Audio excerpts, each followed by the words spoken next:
157个大江南北的收购商，每一个的账，每一次的价，我都记在这上面，从未录入电脑。这皱巴巴的纸，就是我5年攒下的保命符。可我心里却有点发慌，说不上来的空。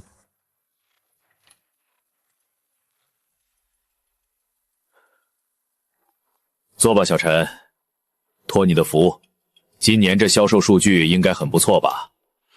到今天为止，1850万，超出预期目标500万。乡亲们，能过个肥年了。干得不错。明天上午9点，合作社开分红大会，公布最终业绩和奖金方案。你心里好有个准备。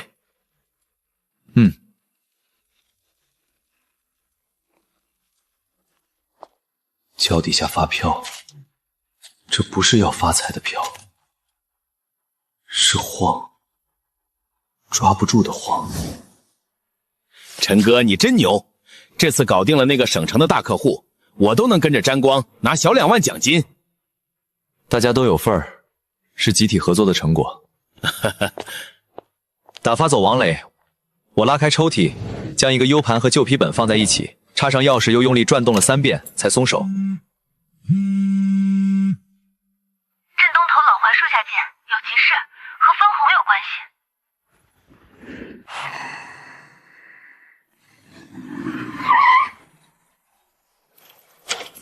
找我什么事儿？直说吧。陈浩，明天分红的事儿你听到风声没？昨晚张伟在梁主任家里待了2个多小时，出来时笑得跟中彩票似的。谢谢提醒，合作社制度透明，他能玩什么花样？张伟跟梁志远是亲戚，你别小看他。还有，你小心王磊，他最近跟张伟走得很近。他想耍花招，那就试试，我有底牌。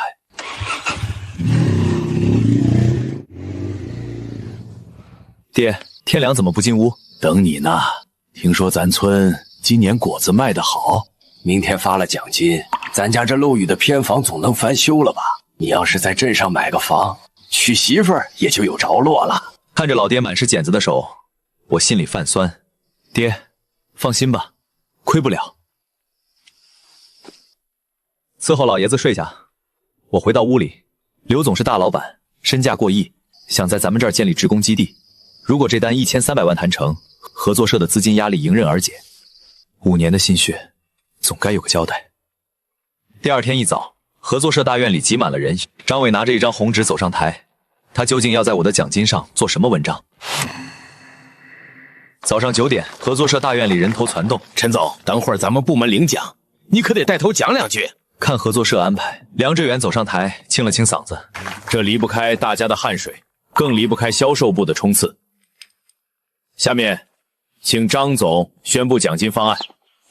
感谢梁主任，为了表彰先进，合作社决定拿出180万作为奖金仓，市场部部门奖金50万，包装部30万，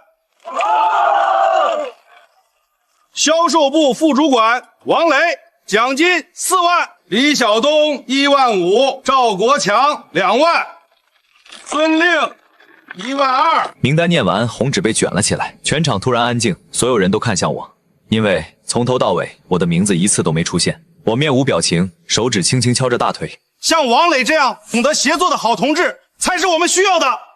反过来，那些只顾自己，把客户资源当私产的人，业绩再高也不是合作社想要的。当着全村的面，我为合作社拼死拼活拉来1800多万的单子，竟落得个只顾自己的骂名，1分钱都没有。陈总，他这话什么意思啊？我冷冷瞥了他一眼，示意他闭嘴。台上的梁志远见气氛不对，赶紧打圆场。接下来宣布特别奖，市场部品牌创新奖，赵倩，奖金7万。赵倩愣了一下，走上台时，目光极其复杂地看了我一眼。大会一散，乡亲和同事们窃窃私语，对我指指点点。王磊还想装好人，没事儿，恭喜你啊，王磊。我大步走回办公室，开始把那个记录客户资料的旧皮本和私人物品装进包里。助理小李冲进来，满脸气愤：“陈总，凭什么？那1800万可是您顶着大太阳谈下来的。”小李，告诉兄弟们好好干。我下午有客户要见，帮我锁门。陈总，准时啊。3位老板如果能整体收购，总价1300万，我能做主给各位走个85折的底价。陈总，我可是听说你们合作社最近资金有点紧啊，欠农信社的600贷款快到期了吧？这3个老狐狸显然做过详细调查。既然几位老板查过了，我也不藏着掖着。合作社确实有资金压力，但这恰恰是个低价拿下优质货源的绝佳机会。有道理，不过我们有个硬性条件，后续所有的发车、品控、合同对接必须由你陈浩全权负责。我沉默了。几个小时前，我刚在全村人面前被剥夺了奖金，被扣上自私自利的帽子。5年汗水，最后竟落得个被扫地出门的下场。刘总，不瞒您说，就在今天上午发奖金的大会上，我的名字被他们彻底剔除了。这怎么可能？清河村最大的功臣难道不是你吗？上面有自己的考量。这笔交易我们很感兴趣，但前提必须是你陈浩全程负责，否则免谈。给我1天时间考虑，明天这个时候我给您准确答复。梁主任，现在想起我来了，迟了。小陈，分红的事儿肯定有数据上的误会，你赶紧回合作社，咱们关起门来当面谈。等下再说，在利益面前，5年的汗水一文不值。老爹常说，得给自己留条后路。刘总，我是陈浩，昨天的事我考虑清楚了，1300万的果子包销我可以接，但这笔交易必须由我全权负责，合作社里任何人都不得插手。通知销售部所有兄弟，下午5点到会议室开会，按我说的做，先别声张。这块牌子是我当年踩着梯子亲手挂上去的。小陈，你可算来了。昨天的事完全是个误会，财务那边核算数据出了大离后，把你给漏了。梁主任，1850万的总业绩，1500万的大单子都是我跑出来的，这数据得错成什么样，才能唯独把我的名字漏得干干净净？陈总，这分红是综合考量的，咱们不能只顾着个人出风头，得有大局观不是？梁主任，张副总，大局观的事儿咱们先放放，先听听这个。姓陈的最近太嚣张了，客户资源全握在他一个人手里，这次分红必须压压他的威风。放心吧，张哥，梁主任那边你不是打点好了吗？我做账的时候动动手脚，他的名字绝对上不了红纸。这是有人掐头去尾，故意陷害我。主任您别信。录音里还有你和财务分钱的具体数额，要不要我用村里的大朗拔再给大家广播一遍？小陈，这事儿我确实被蒙蔽了，我向你保证，属于你的奖金立刻足额补发，10万块，一分不少。梁主任，钱不重要，信任才重要。我下午要去签一笔1300万的合同。1300万，小陈，你可真是咱们合作社的顶梁柱啊！有了这笔钱，咱们欠农信社的贷款就全盘活了。合同刘总已经拟好了，但他指名道姓要我全权负责。我的条件很简单，我要销售部和市场部的绝对决策权，还有张伟必须调离核心岗位，我不想在我的团队里看到他。姓陈的，你别拿着鸡毛当令箭，你算老几？敢在这里发号施令？你给我闭嘴！从明天起，你去后勤处管仓库，没有我的允许，不准跳进办公区一步。您看着办。下午3点，这合同签还是不签，全凭您一句话。姓陈的，算你狠，咱们走着瞧。小陈，这下你满意了吧？合同的事儿，下午3点签，明天上午我会把后续细节发给您。刘总，合同我带来了，条款都按咱们昨天谈好的走。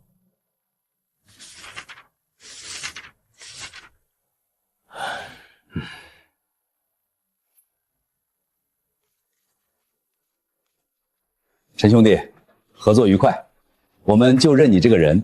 实不相瞒，下个月我们还有个1500万的大项目要在 S 市落地，你有兴趣接手吗？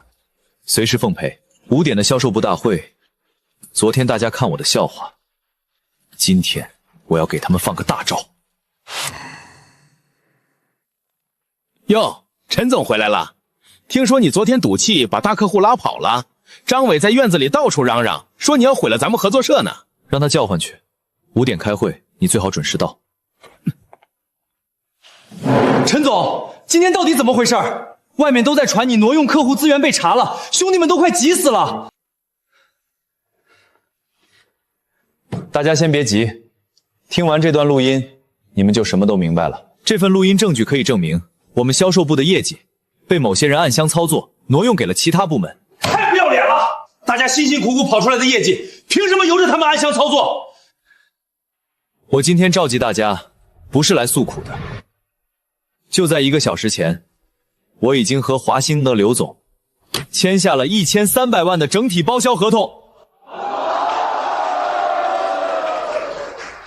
我还跟梁主任谈妥了条件，从今天起，张伟被调离，销售部和市场部的决定权由我们自己说了算。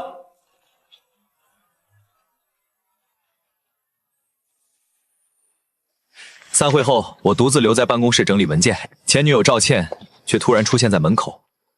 陈浩，张伟虽然被下放了，但他走之前留下了一手阴招。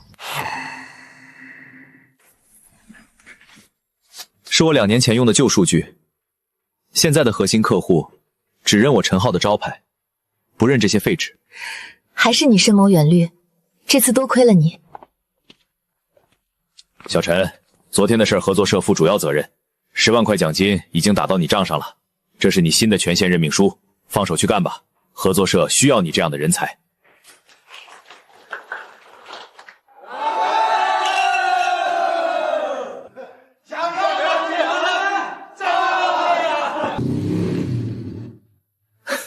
爹，奖金拿到了，整整10万。好小子，爹就知道你一定行，咱家翻盖新房的钱终于有了。爹，翻什么新房？过2年咱们直接去城里买带电梯的大楼房。清河村这一仗我赢了，但那个1000万的项目，光靠咱们清河村的产量，就算连树叶子都薅光，也吃不下这么大的单。想吞下这块肥肉，必须去隔壁几个村子扩大货源。陈主管啊，不是叔不给你面子，昨天有人出了比你高2成的价，说要包圆咱们村所有的果子。我心里猛地一沉，高2成，这根本不符合市场规律，收回去铁定赔本。这摆明了是冲着我来的，想断我的货源，让我在1000万大单上违约。叔，谁这么大手笔啊？那大老板还在村委会喝茶呢，正准备签合同。烟雾缭绕中，那张油腻的脸露了出来。张伟，他不是被梁志远下放到后勤管仓库了吗？怎么摇身一变成大收购商了？张伟，你搞什么鬼？高出市场价2成收果子，合作社可没批这笔钱。陈浩，你真以为天下就你一个能人？这位是镇上丰达农贸的王总，我已经从清河辞职了，现在是丰达的副总。原来如此，他偷了我的老底价，转头投奔了竞争对手，现在想用恶意抬价这招卡紧我的大单。陈兄弟，商场如战场，没货，我看你怎么跟省城的大老板交差。他们真以为我陈浩的货源是靠价格砸出来的吗？叔，丰达给你们高2成的价，定金付了多少？王总说，等果子全装了车，一起结清，先交2000块钱定金。2000块，包圆全村的果子？叔，这2年外面多少皮包公司高价骗了果子转手就跑，果农血本无归的还少吗？姓陈的，你少在这血口喷人！我陈浩按市场最高价收，现场过秤，当场打款。谁的钱能真金白银落到口袋里？你们自己掂量。乡亲们别听他的，他那个大单马上就要违约了，他根本没钱。我违约，刘总的预付款早打到合作社上了，反倒是你张伟，一个手脚不干净被赶走的人，你的信用值值几钱？大伙儿静静，陈主管这几年在10里8乡的口碑，咱们心里有数。做人得讲良心，不能见钱眼开，更何况那还是空头支票。对，咱们把果子卖给陈主管，当场结清，心里踏实。你个废物，还说清河村的底细你全摸透了，老子信了你的邪！张伟僵在原地，脸色惨白，像个跳梁小丑。2天后，华新农贸的刘总带着1500万的正式合同，亲自来到清河村。但我没想到签合同的现场又出了个大岔子。阳光正好，清河合作社大院里张灯结彩，刘总带着省城的法务，笑呵呵地坐进了会议室，一切准备就绪。就在我准备落笔签字的时候，刘总啊，小陈毕竟年轻，这种1000万元级别的大项目，还得我这个主任亲自签字把关才合规矩啊。好一个摘桃子，有了大政绩，他就跑出来露脸揽权了。梁主任，我之前说的很清楚，这笔买卖我只认陈浩的字，你签，这合同立刻作废。会议室死一般寂静，我慢慢站起身，从公文包里抽出另一份文件，拍在桌上。为了保障合作社巨额贷款能顺利偿还，本次1000万级大单的专顾资金和执行权，必须由我陈浩独立负责，任何人不得干涉。梁主任，县里为了扶持清河村特事特办，你这是在胡闹什么？还不退下！陈兄弟，还是你办事让人放心。当着所有人的面，我郑重地在合同上签下了陈浩2个字。全村欢天喜地，准备发货。就在第一批500万果子发往省城的前夜，出了一件差点让我万劫不复的大事。陈总，出事了！咱们订好的10辆大货车，车胎被人拿锥子扎得千疮百孔。我披上衣服，疯了一样冲到后院。500万的极品果子已经装箱，可外面的货车全成了废铁。这可怎么办？刘总省城的超市明天开业等着用，交不上货，违约金能把合作社赔个底朝天呀！我瞬间明白，这是梁志远和王磊暗中下的毒手，他们宁可毁了全村的指望，也要整死我。距离发车只剩3个小时，去县城临时调车根本来不及。还愣着干嘛？给刘总打电话认罪赔偿啊！陈总，赶紧认栽吧，大不了你引咎辞职，合作社还能保住个名声。这5年我踩遍了十里八乡，靠的可不光是一张嘴，还有过命的交情。不到1个小时，震撼全村的一幕出现了。伴随着震耳欲聋的轰鸣声，周边4个村子的拖拉机、小卡车浩浩荡荡上百辆，开进了清河村大院。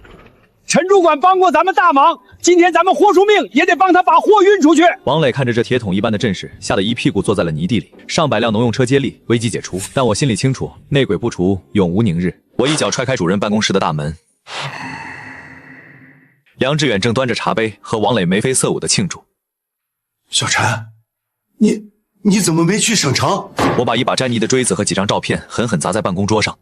王磊，破坏合作社生产，这可是要坐穿牢底的重罪。主任，是你让我干的呀！你说只要毁了陈浩，富贵人就是我的，你得救我呀！梁志远气急败坏的一脚踹开王磊，指着我的鼻子大骂我血口喷人。就在这时，院子里突然响起了刺耳的警笛声，进来的不仅是警察，还有县纪委的人。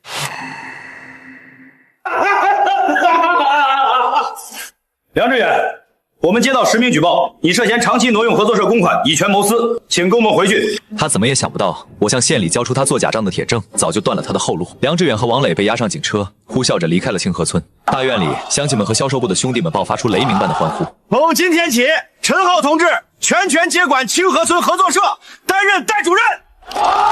毒瘤拔除，1500万项目顺利落地。就在我准备大展宏图，带着全村奔小康的时候，一辆挂着省城牌照的黑色大奔突然停在了村口，走下来一个点名要见我的神秘女人。你就是陈浩，华鑫的刘总对你推崇备至啊。我是陈浩，您是？我是星辰集团的大区总裁林兰。我们打算在 M 省投建一个5000万的果品深加工基地，刘总大力推荐了你。5000万，这可是破天荒的大手笔。不过，隔壁镇的丰达农贸也一直在接触我。刚才他们的王总还给我打了电话，说你们底子太薄，根本吃不下。丰达的王总，不就是收留张伟的那个胖子吗？看来他们还贼心不死。林总，既然您亲自来了，不如亲眼看看清河村到底有没有这个实力。丰达的王总挺着大肚子，带着张伟从车上下来，满脸得意。林总，您怎么跑着穷乡僻壤来了？这是我们丰达整合了3个镇的产能报告，交给陈浩这个毛头小子，您5000万的投资非打水漂不可。是啊，林总，清河村就这么大点地方，根本供不上深加工的流水线。哼！这么大你们的狗眼看清楚！就在昨天，清河村已经牵头和周边4个村成立了联合合作社，上万亩果园，统一标准，统一调度，论产能，我们是你们丰达的3倍。王总和张伟看着那份联合协议，脸色瞬间煞白，但王总还是死鸭子嘴硬，叫嚣着说他们有农科院的独家保鲜技术，清河村绝对比不了。这技术我真的没有吗？产能大有什么用？我们引进了最新保鲜技术。陈浩，你们这群泥腿子懂什么是高科技吗？我忍不住笑了，像看跳梁小丑一样看着他。这时候，一辆大巴车开进大院，走下来10几个穿着白大褂的专家，带头的老教授紧紧握住我的手。产学研试点，今天挂牌，微晶保鲜技术先进整整1代。陈浩，5000万加工厂建在清河村，明天签合同。成事不足败事有余的东西，你被丰达开除了。张伟捂着脸，像条丧家之犬般被赶了出去。半年后，年底分红大会再次召开，这一次全村人都眼巴巴地望着我。半年时间，5000万的加工厂拔地而起，大家不仅卖果子，还能进厂当工人挣工资。年底分红大会，这一次我坐上了主刑台。今年咱们合作社总营收破了3个亿，按照规矩，挨家挨户发钱。爹，看中哪套？咱们今天全款买。好小子，爹算是熬出头了。他当初破坏生产被拘留，如今只能干着最苦的保洁活。陈总，我淡淡的点了点头，转身干脆利落的签下购房合同。站在我现在的高度，他连个对手都算不上了。站在新房宽敞的落地窗前，我爹笑得合不拢嘴。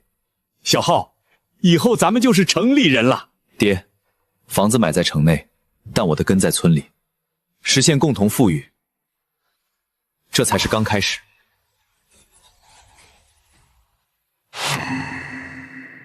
我脑子嗡的一声，安顿好老爹，连夜开车赶回清河村。厂房大院里，几辆大货车停着，几十个乡亲急得团团转。陈总，你们这乡下小厂子品控就是不行，这一批货，除非按原价的1半给我们，不然我让你们这5000万的厂子明天就关门。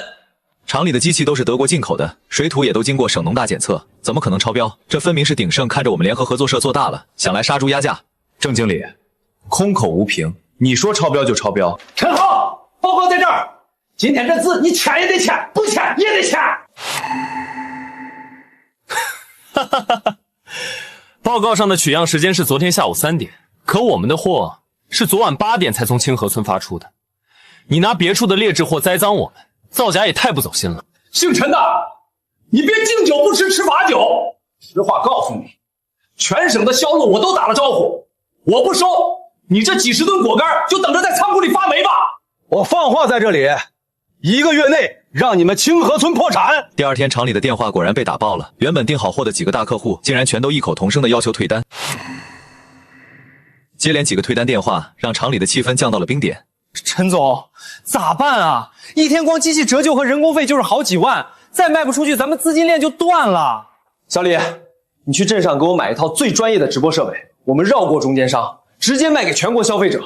可是连着开了3天直播，直播间里只有寥寥10几个人，一单都没卖出去，乡亲们的眼神越来越绝望。第4天晚上，我正对着镜头苦撑，直播间突然涌进了一大批人，还没等我高兴，弹幕瞬间被满屏的恶毒咒骂淹没。无良商家。直播间人数因为猎奇心理瞬间冲破了10万，但全是来看笑话的。就在这时，郑经理带着10几个流里流气的大汉，大摇大摆地闯进了直播镜头。陈总，卖不出去，开始网络乞讨了，大家别买啊！我直接把镜头对准郑经理，同时从抽屉里拿出一份省食药监局连夜出具的最高级别质检金奖认证。郑经理，既然你来了，咱们就当着全国网友的面把这件事说清楚。郑经理看到那份金奖认证，脸色大变，伸手就要来抢。我不仅没躲，反而按下了电脑上的一个播放键。一段清晰的录音在10万人直播间里回荡起来。录音里传出郑经理嚣张的声音：这乡下小厂子，除非按1半价格给，不然我拿假报告让你们关门。直播间的风向瞬间反转，网友们怒了，弹幕密密麻麻，这是赤裸裸的敲诈。严查鼎盛超市，门外突然警笛声大作，几辆警车呼啸而至。原来我开播前就报了警，警察将寻衅滋事的郑经理一行人当场按下。我对着镜头举起金奖认证和刚出炉的果干，清河村果干品质天下第一，绝不向恶势力低头。这一晚直播间沸腾了，10万单果干3分钟内被网友抢购一空，场子不仅起死回生，还彻底打响了全国知名度。庆功宴上，大家喜气洋洋。就在这时，一辆挂着 M 国牌照的黑色加长林肯缓缓停在厂门口，一个西装革履的混血男人走下车，递给我一份全英文的收购合同。陈先生，我想买下你的整个合作社。陈先生，3亿买下清河村合作社，包括这片土地。全场倒吸凉气，3亿，乡亲们几辈子也赚不到这么多钱。我接过那份全英文合同，冷冷的扫过。这5年我为了跟外商打交道，早把专业外语啃透了。土地性质变更为中公用地，贾森，你想砍了我们上万亩的果树，建高污染化工厂？你想断清河村的根？贾森，你太过分了，我们不同意！绿水青山就是金山银山，给多少钱也不能卖祖宗地！带着你的脏钱滚出清河村！陈浩，明天这个时候，你会跪着求我收购，立刻封死 M 省所有冷链物流。第二天，清河村大院死一般寂静。贾森背后的跨国资本发力了，一夜之间买断了县里所有的冷链物流线。我们的果干堆积如山，一辆货车都进不来。陈浩，你逞什么能？3亿啊！大家分了钱去城里享福多好，现在全砸手里了。这可咋整啊？这下全完了。就是啊，这可怎么办啊？地没了，咱们连根儿都没了。小浩做得对。我握紧老爹的手，大家信我陈浩一次，绝不让货烂在村里。信你？连个3轮车都顾不到，你拿头运货？话音刚落，村口突然传来一阵震耳欲聋的车鸣，一列绿色的钢铁长龙开了进来。清一色的中国邮政绿色重卡足足50辆排在村口。县长从第一辆车上跳下来，紧紧握住我的手。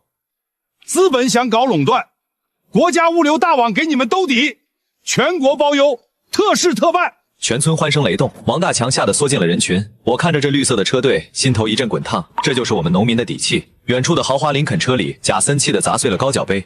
物流封锁破产，他恶向胆边生，直接带着500万的支票找到了我们省农大的核心技术顾问。离开陈浩，技术卖给我。李教授看着那张巨额支票，缓缓伸出了手。李教授拿起支票，端详了片刻，随即撕拉一声，将支票撕成2半，甩在贾森脸上。陈浩给我的是对知识的尊重，是让农业技术真正造福百姓的人文关怀。你们这些资本家眼里只有钱，根本不懂什么是民族脊梁。贾森彻底崩溃了，墙买不成，封锁失败，连挖墙脚都成了笑话。背后的集团嫌他丢人，直接撤资将他解雇。贾森灰溜溜地滚出了 S 市，合作社大获全胜。我办了流水席犒劳乡亲们。就在大家举杯欢庆时，一辆挂着金牌的劳斯莱斯停在村口。一个珠光宝气的贵妇在保镖簇拥下走下车，看着我，眼泪夺眶而出。我是京城沈家主母，许你25年，跟我回本家。小浩，当年确实是我在寒冬野外把你捡回来的。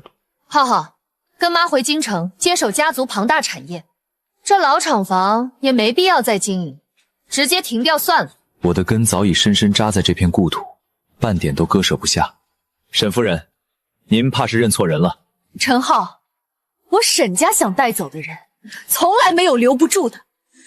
你若是执意固执己见，别怪我动用自身资源，让整个村子往后的发展处处受断。面对沈夫人的叫嚣，我冷笑一声。沈夫人，现在是法治社会，清河村更是国家重点扶持的助农标杆，不是你京城资本可以随意践踏的后花园。他气急败坏，掏出手机就想封杀我们。我直接把县里刚颁发的省级示范合作社金牌拍在桌上，这块牌子背后是整个 M 省政策的鼎力支持。想动清河村，你先问问全省的老百姓答不答应？好得很，你连亲生母亲都不愿相认，拿着这笔钱，从此远离陈浩的生活就好。我刚想发作，我爹却拍了拍我的手背，他缓慢而坚定地弯下腰，捡起那张空白支票。算你识相，穷人就是穷人，一辈子没见过这么多钱吧？这位夫人，我虽然是个泥腿子，但也知道情义2个字怎么写。小浩是我一口地瓜一口汤喂大的，他在我心里是无价的宝贝，不是你用钱能量出来的物件。你们简直不可理喻！陈浩，你往后休想从沈家拿到半分好处！就在他刚拉开车门的一瞬间，原本晴朗的天空突然乌云密布，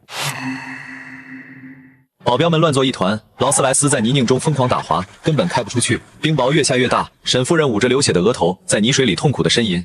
那些平日里对她言听计从的保镖，此刻只顾着自己抱头鼠窜，躲进车里死活不出来。我看着在泥地里挣扎的沈夫人，叹了口气：“快把人抬进合作社医务室！”刚才还被他破口大骂的乡亲们没有一个退缩，大家冒着冰雹，七手八脚的把他抬了进去。我爹更是急急忙忙端来热水，翻出家里最好的跌打药。小小的村医务室里，炉火烧得暖烘烘的。村医利索地给他包扎好伤口，一切井然有序。半小时后，沈夫人缓缓睁开眼。当他看清床前守着他的人，以及外头那些为了救他被冰雹砸得青一块紫一块的乡亲们时，他高高在上的眼神第一次出现了难以置信的裂痕。沈夫人靠在旧枕头上，看着我爹端来的一碗热气腾腾的姜汤，眼眶突然红了。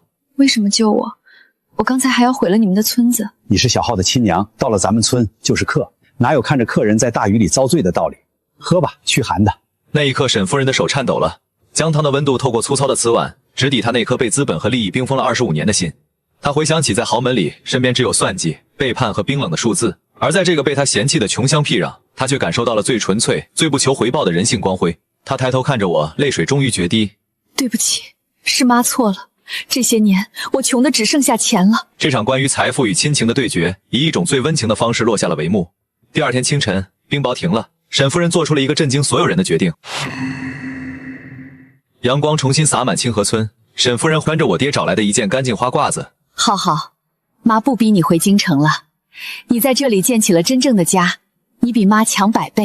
她当着全村人的面宣布，以个人名义向清河村联合合作社无偿捐赠5000万，全部用于完善村里的医疗和教育设施，不占任何股份，不附带任何商业条件。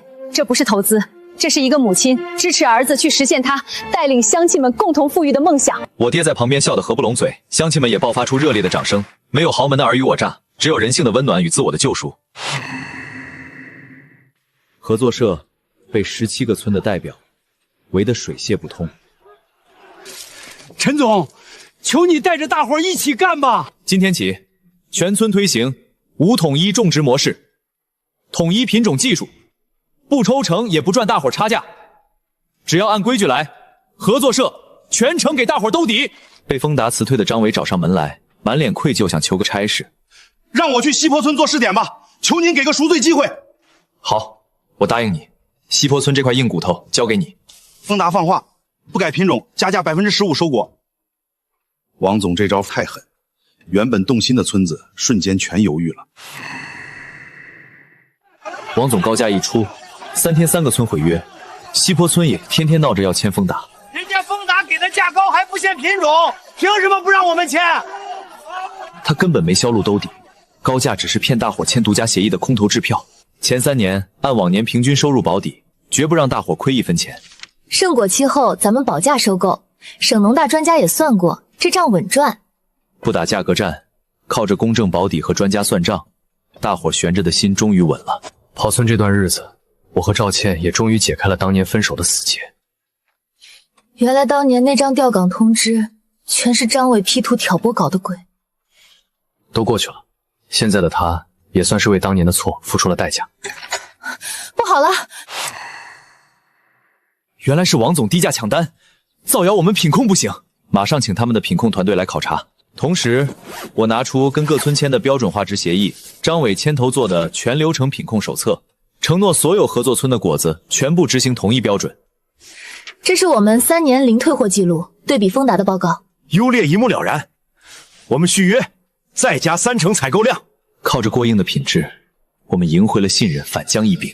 剩下的12个村全签完了，以后大伙一起干，挺过这场硬仗。全县的果农终于联合起来了。乡亲们，全县种植联盟今天正式成立。风险全压一家，联盟一开始就得散。银行嫌18个村风险大，彻底卡死了审批。试试村民入股，100块起步，年底分红，合作社兜底本金。想让村民放心入股，只能找在全县威望极高又满心愧疚的老梁。这事儿我应下了，就当是给清河村赎罪。破局就在今天，接下来的跑村硬仗咱们一起打。信我老梁一次，年底按股分红，合作社给大家兜底。乡亲们，剩下的800万贷款彻底批下来了，资金全部落定，现在该兑现我对他的承诺了。我的人生也想让你入股，赵倩，嫁给我好吗？傻瓜，我早就满仓入股了。王总搞冷链垄断涨运费，去市里找车成本太高，最后只会苦了村民。不靠别人，咱们自己建冷链，把命脉握在手里。鲜国保鲜是生死线，就算砸锅卖铁，这3级冷链网也必须建起来。当年犯错的王磊竟找上门，他在市里历练3年，成了专业物流规划师。方案能把损耗降到5%，求您给我个赎罪机会。好，这冷链体系就由你牵头建。短短2个月，12个预冷站和县级冷库拔地而起，奇迹建成了。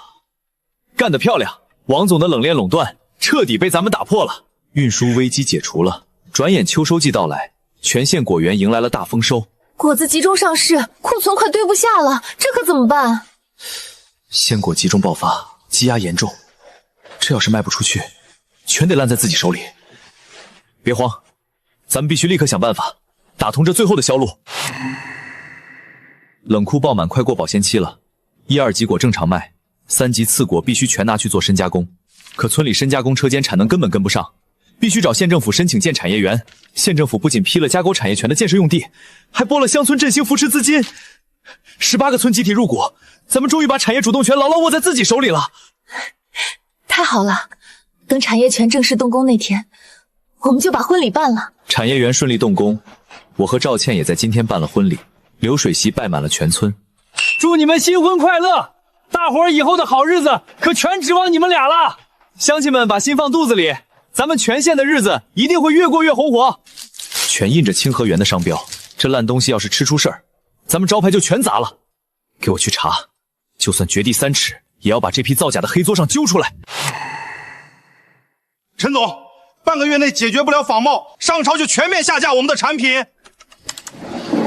是丰达的王总在搞鬼，带上法务，拿着证据直接去监管举报起诉。通知赵倩，准备开启工厂全流程直播。大家看，我们的生产全流程完全公开，每一批果子都经过严格筛选。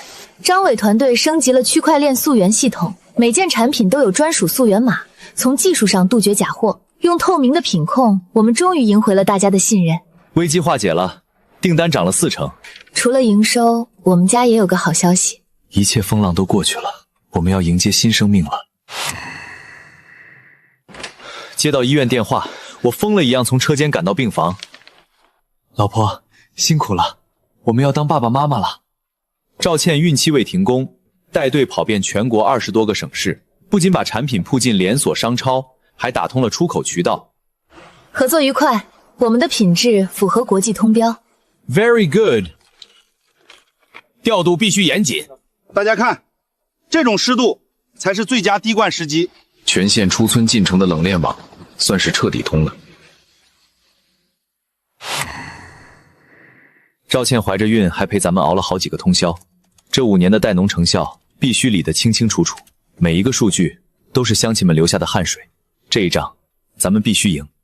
我拒绝了所有控股邀约，这一票咱们只投给乡亲们的未来。守住主动权，咱们的产业才能兴农。我们要的是长久的好日子。守住了控股权，申报材料也顺利通过省级评审，咱们去部里了。材料上报部里的那天，儿子也顺利降生，母子平安，这是上天最好的奖赏。宝贝，你可真是个福星，咱们的好日子彻底开始了。各位领导，各位代表，哪怕被抹黑除名，我也绝不放弃咱们的乡亲。从北京回来，基地正式挂牌了，各地考察团络绎不绝，经验我毫无保留的教。